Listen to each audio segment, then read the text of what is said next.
Voices of VR podcast.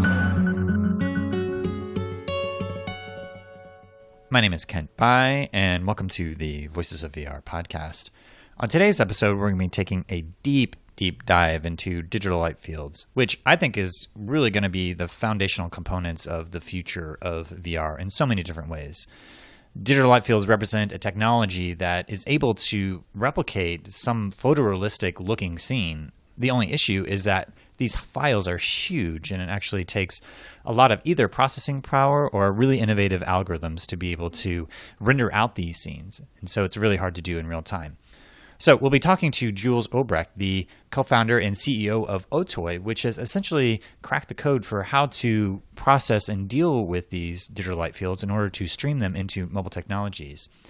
And they've really created a pipeline that's already fully integrated into all the different major tool sets of the existing special effects industry. And so in a lot of ways, they're building the foundation to be able to render the metaverse. So we'll be taking a deep dive into digital light fields and Otoy and all the things that they're doing and trying to explore a lot of these new concepts as I myself am trying to figure out in the process of this interview. So that's what we'll be covering on today's episode of the Voices of VR podcast. But first, a quick word from our sponsors. Today's episode is brought to you by the Virtual Reality Company. VRC is creating a lot of premier storytelling experiences and exploring this cross-section between art, story, and interactivity. They were responsible for creating the Martian VR experience, which was really the hottest ticket at Sundance, and a really smart balance between narrative and interactive. So if you'd like to watch a premier VR experience, then check out thevrcompany.com. Today's episode is also brought to you by the VR Society, which is a new organization made up of major Hollywood studios. The intention is to do consumer research, content production seminars, as well as give away awards to VR professionals. They're going to be hosting a big conference in the fall in Los Angeles to share ideas, experiences, and challenges with other VR professionals. To get more information, check out theVRSociety.com. So this interview with Jules happened at the SIGGRAPH conference happening in Anaheim, California from July 24th to 28th. So with that, let's go ahead and dive right in. So I'm Jules Urbach. I'm the CEO and co-founder of Otoy. Otoy is what we call a holographic rendering company, and we're very focused on physically correct rendering in games and films and now VR. A lot of our technology has already been used to great effect in VR with Oculus, and specifically with the Gear VR. Last year we did a contest with Oculus that John Carmack and I were judges on, where we invited people to use our tools to create these beautiful high-resolution stereo cube maps, and that's something that went really well. And so we're looking to sort of build on those pieces now with adding positional tracking, animation pieces. And Otoy is actually, it has one major product that's in users' hands already called Octane. And Octane is a plugin, a rendering plugin for 24 different tools ranging from, After Effects to Max Maya, Blender, Cinema 4D. And we're recently now working on integrating it in game engines like Unreal and Unity. But ultimately, all of these tools have access to physically correct rendering. We have a cloud service that can generate not just stereo cube maps, but also volumetric light fields that can now be streamed live over a connection. And we're adding that into the mobile VR devices once they get position tracking. So currently we're showing it at the show with the marker-based tracking, which is able to stream stereo cube map videos, light field objects, and navigations. You can mix and match that with live game engine content with Unreal or Unity as a layer, and it's a really powerful mechanism of solving the issues of complexity and increasing resolution on wearable devices that are sort of continue in the next 6 to 9 months as these devices come to market. Great. So let's talk a little bit about digital light fields, because as we see things, we're having photons hit our eyeballs. And so photons are like bouncing off of all these different objects. And my impression is that in a light field rendered scene, you may have different sampling points around the room so that you can get different perspectives, and that you're taking kind of like a light field capture, but then there's somehow you're able to kind of synthesize that into a whole scene and then represent it not through necessarily a mesh, but more of like vector photons flying through. Yeah. I'm trying to figure out like metaphors and analogies for how to think about how this information is actually captured. Sure. So We're actually focused, when we talk about capturing light fields from the real world, it actually still is about turning that into a CG asset, which is what we've been doing almost before we started on Octane. We've actually had a commercial service, which is around today, called LightStage. It won an Academy Award in 2010 for doing realistic CG human capture. And ultimately, that's the approach that we're taking, is we want to basically take real-world assets, specifically humans are the hardest thing to capture, and we turn that into what's called a reflectance field, which is like an 8D light field, and it includes not just the information about where every ray is coming from, but also the surface of the object that you're capturing. What happens when a ray of light hits it? Where does it go? So that's basically more than just the ability to have a holographic image of something. It also means, how does this thing get relit? And that's the thing that we're synthetically generating when we render what we call a holographic stream in Octane. It's an 8D light field, but there's also other pieces. It includes all the information about the surface, including the material properties, index of refraction, things like that, so that when we have a mixed reality stream, we can actually relight the stream with local lights that are captured by the camera. You can use that to composite. So it's really almost like having a really advanced physically correct renderer that trades off compute for data. And traditionally, like, light fields have been, people have actually done demos of light field renderers where they just generate a lot of different views. And the thing is, if you're to do that with Octane, you can generate, millions of cube maps, and you can generate a light field that can randomly access that. But that's a lot of work. So what we've done is we've come up with a way where you set a bounding volume, and the cloud service will run the ray tracer, but not in a naive way. It'll basically figure out where all the photons go, pack that up into a very small file, and that can then be decoded at 2,000 frames a second, and it's perfect. It basically, scene complexity, physically correct rendering, all of that is baked into that volume. And the latest thing is that even though we'd be able to compress that to maybe 35 megabytes for a cubic meter, we want to be able to do videos, we want to do massive worlds, and so all of this led us to push that server side and then make sure that the minimum piece on the client was able to just essentially ray trace into that live stream. And we have that working now, and it works beautifully. So we've got a whole system around this, and the data format for how we store those rays actually has changed about 7 or 8 times. So it's something more like YouTube, where you compress something, you take an ingested video, and we're here taking a rendered asset from Octane, and we're coming up with different ways of improving that. We may re-render that, but at the end of the day, you get a link, a URL that you can stream into a JavaScript client or the Gear VR with different entry points into different apps. And I think that's the way that we're going to see this thing disseminated everywhere. So is it translated into a 3D mesh in some way then, or is it still kind of in your proprietary format? There are things like we have this light field of the forest scene where it's like it's a trillion triangles, and we can ray trace that with Octane because Octane itself is a ray tracer, but it's noisy, right? So the delta that we have with these baked volumetric light field type objects is that the scene complexity is completely handled. Just like a photo, you don't care how complex the photo is, it's just the same number of pixels and the same density, and our stuff is similar. So you essentially can bake in things like volume, fire and smoke, and clouds, and even all those things, and just a forest of trees, it's trillions of triangles if you were to turn it into a mesh. And that the interesting thing is you don't really need a mesh. You actually can reconstruct, it's almost like a point cloud. You can also pull in depth and material information from the volume, so you could build that and turn that into a 3D mesh. And that's something we're thinking about, but ultimately, inside of a game engine, you can actually take this volume and mix it and composite it with deferred rendering, and it's perfect. It just looks beautiful. Now, the Kronos group within the next couple of weeks just announced a new format, the GLTF. And talking to different people here, it seems like right now there's a pretty set pipeline for how to do 360 video and output to an MP4 file. And there's a whole sort of tool set to do that. But when I ask people about, well, what about digital light fields? And the answer seems to be like, well, that's an entirely new workflow that we have to still kind of figure out. I will also add that I don't think that 360 stereo video has been solved at all. You're talking about stereo cube maps like the type that we have on the Gear VR and that we're showing at the show. Those are 18K on the Gear VR. They're 72K by 6K on the ODG glasses, and the ODG glasses are 120 frames a second. So if you're going to deliver that, even with all our compression, it's still insane. And I don't think that video that is sent down as an MP4 is going to really cut it. So what we've done is solving all these problems at once. We can basically load those StereoCube videos or anything on the cloud, and then as your eyes are moving, we pull down whatever the eye can see, and that works really well. That's something that is pretty important for this kind of absolute high quality, peak quality, as Carmike calls it, QMAP video format. And then I think for GLTF, which is something, so we were involved in that as well. I talked to Carmike about our results using it. We're building all of Octane around GLTF. We're using it as an interchange format. It's great. It's definitely more efficient than FBX. And you're right about light fields themselves not being a standard, but we almost think that you have to have a proxy system. You have to have something that defines a volume or a shape anyway, and GLTF's a great system for that. It's going to be something that we support in all our tools and that we think is going to be adopted along with things like maybe Open Shader language to define an an interchange format for at least 3D scenes and how to render them. How it's rendered, how it's stored is almost a separate task and a separate process, but I think GLTF has a lot of potential. And, we were actually going to be doing our part to sort of move that format forward and try to replace existing mesh formats with just GLTF. Like Limbic is an example of something that is very heavy, and GLTF, once it adds morph targets, could replace that. So yeah, we're excited by the progress that Cronus has made with that, as well as things like SPVIR, which sort of does the same thing for compute.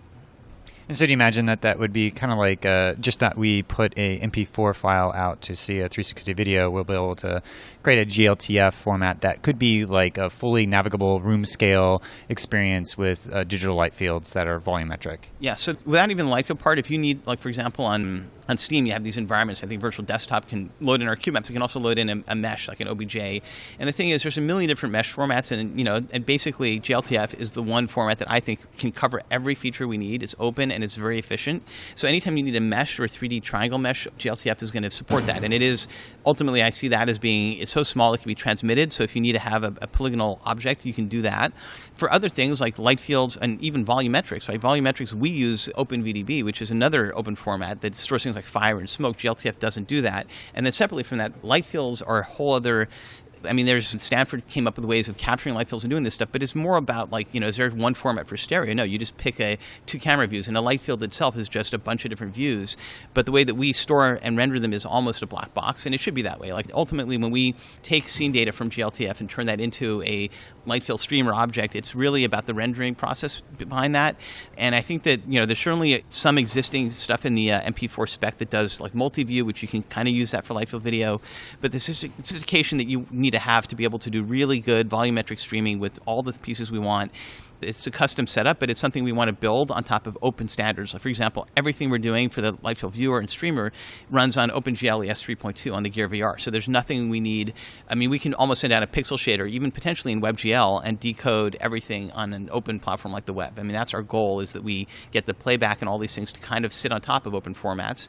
And if GLTF can be consumed directly by like a web browser, which is where I think this is going, that's great. We still need mesh data to sort of be the shell or the skeleton of what we're doing when we're mixing that with other content. So there's lots of different pieces, but GLTF's a huge step forward in my mind. Yeah, and about a year ago, Otoy released a video showing like a digital SLR camera on this sort of swinging rig in order to capture a digital light field of a static room. So this doesn't seem like there's a lot of movement that was happening. And so it's kind of like a still life capture of a static space, and then you're able to extrapolate from that digital SLR footage a digital light field. So maybe you could talk about like that process and that specific use case for capturing a light field. That process showcases the simplicity of how light fields really work, which is that if you have one camera and you spin it around in a circle and basically change the axis, you're essentially going to get a light field from that. And it's 40 gigs of data that's evenly spaced. And, the thing is, like, when I talk about light field rendering, the naive sense is like, that's all you need. Like, we can take that data and that's your digital light field, but it's way too big. So what we've done is it's a two-step encoder. We can take the data from the camera, encode it once to send up to the cloud. The cloud then processes it basically through Octane, generates all the information that Octane, recovers depth information, estimates normals, things like that. And then you basically render that the way that Octane normally does in our normal volumetric synthetic light fields. And then that's the process that we were doing. So what we're kind of thinking about is that was an experiment that we did last year with Paul Debevic, and who's now at Google working on computational photography.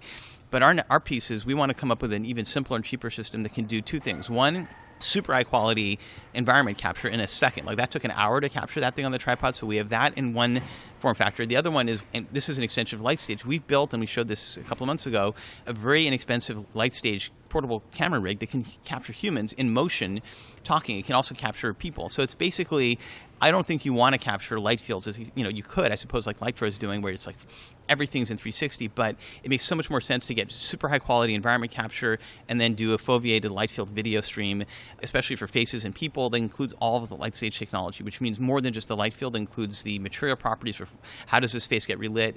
And the demo we showed, we were able to take that performance, put it in something like Unity, and you can move the Unity light and the lighting changes on that person. So that's really an important property of real world capture. And I think that there's devices that we want to sort of build prototypes of and let others commercialize and build that hardware. And then there's also partnerships. We think that Lytra stuff is great. Like, we want to maybe figure out a way we can augment that with all the tools that we do. So it's not a zero-sum game. There's a lot of advancements that can be made in there. But ultimately, anything that captures a lot of different viewpoints It's something that we want to enable you to send those images to our cloud service, and we'll turn that into first an Octane scene, and then we can render that out into a very quick streamable volumetric video. And so is Otoy working on your own sort of live capture video then? We've shown that publicly. So at GTC, I gave and I'm actually redoing this presentation tomorrow at the NVIDIA talk. We showed a 8D reflectance field capture. So we were able to capture a woman's performance, one of our employees, from basically ear to ear, and we were able to take that very same asset, and it was essentially more than just a light field. It had the reflectance field. So you can change the lighting on it. You can composite her in any game engine or scene, and that's the kind of capture that we want to perfect. And it's commercialized already. We have a service where you can rent these pieces of equipment. It was used to scan in Obama for the Smithsonian. That was the first portable light stage. And now we're getting into the point where it's going to be for video and inexpensive. And if you need to capture somebody's face or an arc, it's going to be good enough. And it'll be about 15 to 20K, which is pretty cheap for something that does this part of the pipeline. And then the static light field capture system, we haven't unveiled that yet, but it'll be pretty amazing. And if people want to check out what the fidelity of that will be, they can set up an appointment at our booth, and we have a version on the Vive that shows the super high resolution light field capture and rendering that we're doing for static environments, and it looks amazing. So if somebody wanted to go out and start capturing and working with light fields today, is there anything that's commercially available or out there that people could use to start to work with light fields within Octane? I think the simplest bet is there's actually a lot of really good photogrammetry tools, and what we want to do is you can start with that. In fact, somebody who won the Render the Metaverse competition used photogrammetry to start on the art assets in Octane, and then they basically pull that in, and that was the Japanese forest scene, which was, I think, it was the third place winner in the last month, so you can see that on the Gear VR. There's a lot of that we want to enable, and so part of that is that was an off-the-shelf tool. What we wanted is we want to have you upload your images. It could be videos, it could be a bunch of different images you take, and we'll figure out how to build the mesh and the light field from that, and not have it be something that has to be on a tripod spun around like what we did last year. So those are the kinds of things where we see experimentation being possible, but ultimately there aren't really any good light field cameras that are out there. It's really just about taking multiple views. The closest thing that I think will solve that will be Lightros cameras, and those generally are real light field cameras in a sense that I don't think anybody else is actually doing that commercially, and I think that's exciting, but those are also very expensive. So I feel like there's probably room for something that's smaller, and we're trying to work with partners that can enable, a bunch of different camera lenses in there. But I would say that just taking a bunch of pictures and using existing photogrammetry tools is a good start, and we'll make that process even simpler by just taking those images and processing them on the cloud and turning that into a basic light field volume. So I'm just curious to hear your thoughts of, we have a whole visual effects industry here at SIGGRAPH. A lot of people have their existing pipelines, and it seems to be, 360 video is a very comfortable format for them. I'm just curious to hear your thoughts to see how you see the industry changing and how digital light fields are going to either have a kind of a slow or quick adoption growth. So I think, if everybody could do light field rendering today the way that they can do a spherical panoramic video or cube map video, we'd be done. But it's very hard. And light fields themselves are they sort of represent the idea of what we're trying to go after, which is a volumetric video stream. And the thing that stumps a lot of people, and this is why I think we've got a lot of momentum in what we're doing, is that a light field traditionally is just a lot of data to render, to capture, whatever. So it's like for us, we've come up with ways of making that problem 1,000 times simpler computationally. And I think that our role in this industry is actually already pretty well spoken for. Octane has plugins in every app, like Nuke, After Effects. I mean, in fact, Octane sells really well. We've seen our growth skyrocket. And I think VR is going to be where Octane really can help the visual effects industry just tap into everything. I mean, even rendering stereo cube map videos in Octane is really easy. Like we were just showing people at the show, like we have a service that'll package everything up for the Gear VR. The next stage is that very same system, whether it's composited in Nuke or After Effects, is going to generate a light field-like volume that you can then have the very simplest client basically stream through. And we're going to connect that to different apps and different technologies so that it becomes like video. That's hard, and there's a whole back-end cloud service that we've been building around that. Octane is sort of the tool of choice for those pieces. But the industry at large is definitely looking at that. You're seeing people attempting to do these kinds of things through photogrammetry, like Realities.io is pure photogrammetry.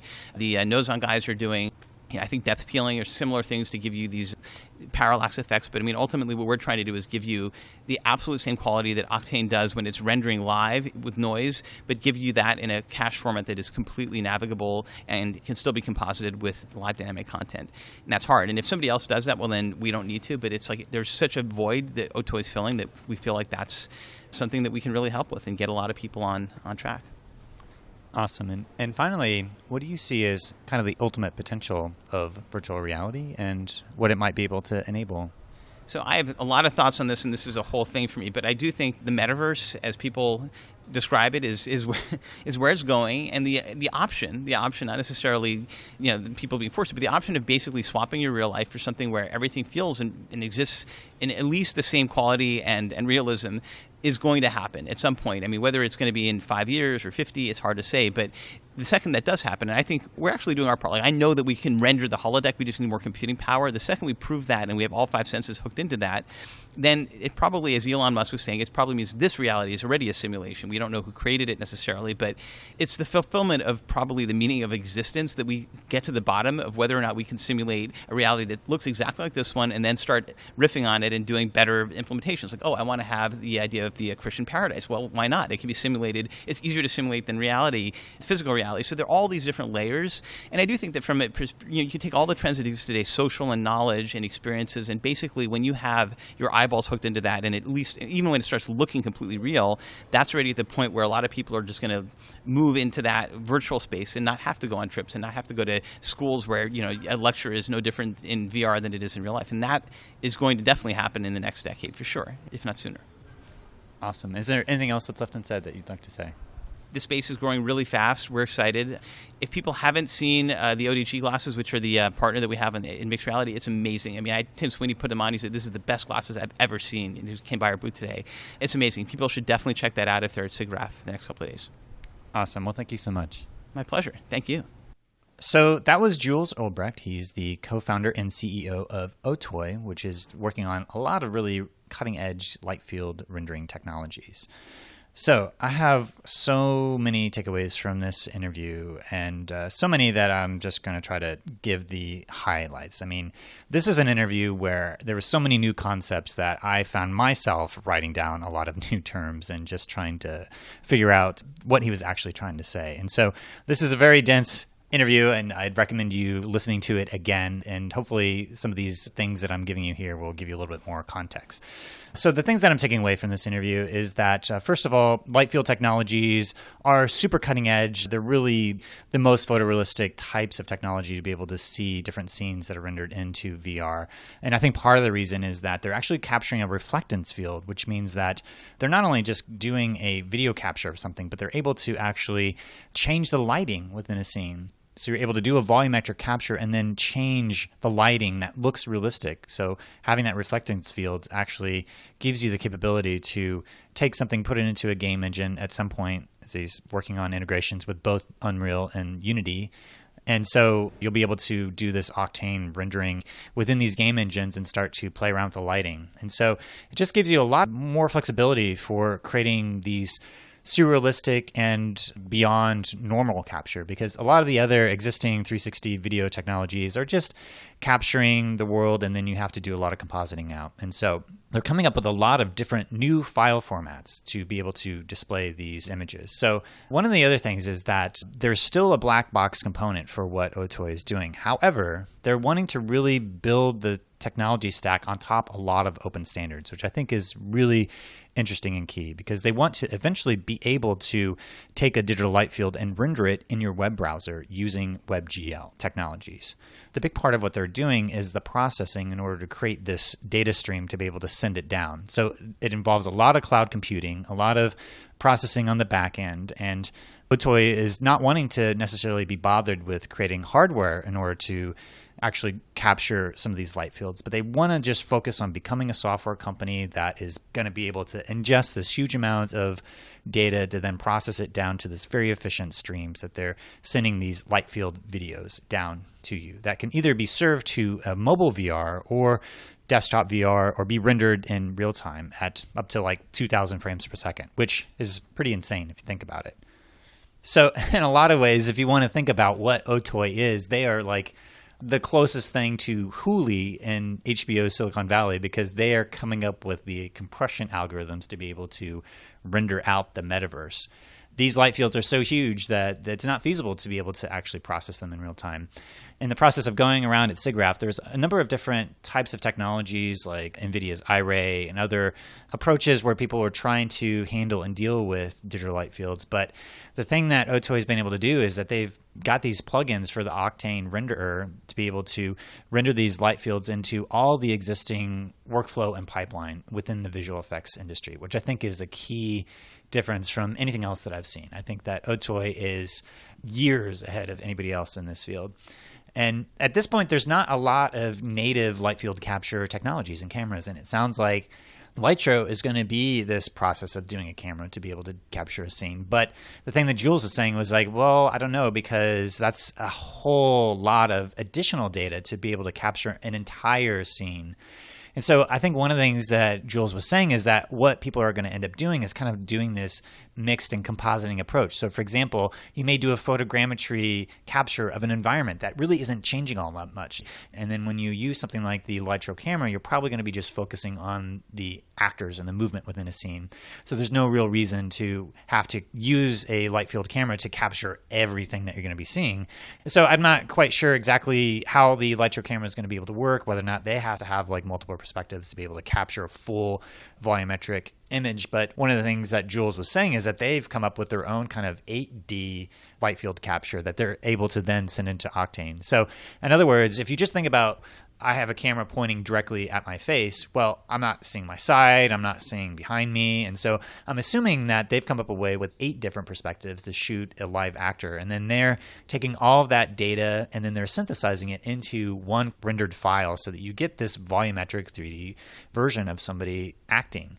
But it's really focused on that talent. It's not focused on capturing the entire scene. Again, they're going to be doing this compositing effect of looking at the environment, taking that, and maybe it's using these photogrammetry techniques, converting it into a light field. And those light fields are not actually being rendered out. They're converting it into some sort of either point cloud or other type of data. So GLTF is a new open standard, and I've done some other interviews and investigation into what this actually means. But essentially, it's like a bundle of the 3D assets, which I think get kind of boiled down to a 3D mesh, which is what a lot of the existing like Maya and Cinema 4D as well as Blender are creating, these 3D assets, which are 3D meshes, which are like these essentially like triangles that are combined into these volumetric shapes. Well, GLTF is just a way of having an open standard to be able to have a highly efficient way of compressing all of those 3D shapes into one file format. And so it sounds like there's not going to be necessarily a light field specifically that's within that GLTF format, but that somehow Octane rendering is going to be able to export into a GLTF. So it's able to kind of create this mesh-like entity from a lot of these digital light fields. So still a little unclear into exactly how Otoy is going to be using GLTF, but the big takeaway that I took is that they're using a series of different open standard technologies to be able to have a common interface that's non-proprietary, where they're doing this kind of black box processing in order to actually render out these very complicated and data-intensive types of light fields.